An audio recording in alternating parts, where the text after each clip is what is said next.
Praise lord. దేవుని పరిశుద్ధమైన నామమునకు మహిమ కలుగును గాక. మీకందరికీ రక్షకుడైన యేసుక్రీస్తు నామములో శుభాభివందనాలు తెలియపరుస్తున్నా.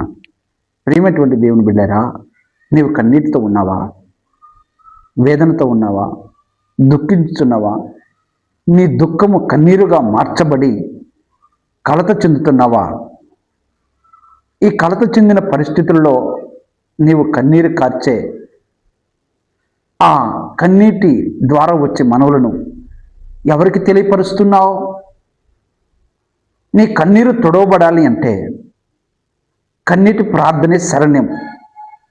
ప్రార్థన అంటే దేవునికి మనవి చేయుట. ఆ ప్రార్థన శక్తివంతమైనదిగా ఉండాలంటే తప్పక కన్నీరు కార్చాలి. ఎలాగూ బాధపడుతూ కన్నీరు కారుస్తున్నావు కదా, ఆ కన్నీరు కార్చేది దేవుని ఎదుటైతే తప్పక నీ కన్నీరు తొడవబడుతుంది. ఈ లోకంలో నరకానికి పరుగులు తీస్తూ ఉంటే చూస్తూ మౌనంగా ఉండడం ఒక గొప్ప ఆత్మీయ నేరం. ఈ లోకం పాపములోను బాధలోను ఉండడం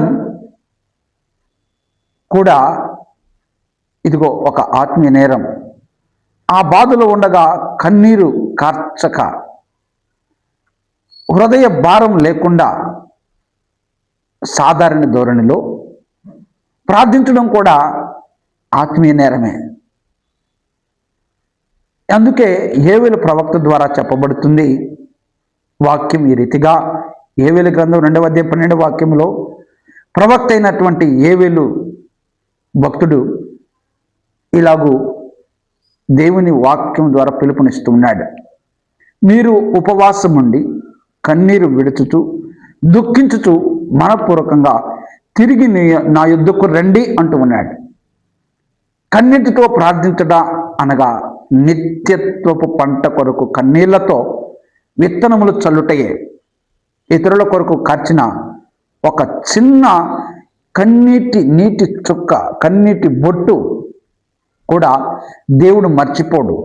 వాటిని తన గ్రంథమందు ఇదిగో లిఖిస్తాడు. రాయకుండా ఉండడు, వాటిని ఏమాత్రం వ్యర్థంగా పోనివ్వడు. ఇదిగో నా కన్నీళ్లు నీ కవిలలో దాచబడి ఉన్నవని భక్తుడు అంటూ ఉన్నాడు. ప్రియమైనటువంటి సహోదరి సహోదరుడా, ఎలాగూ నువ్వు కన్నీరు కారుస్తున్న దేనికోసం?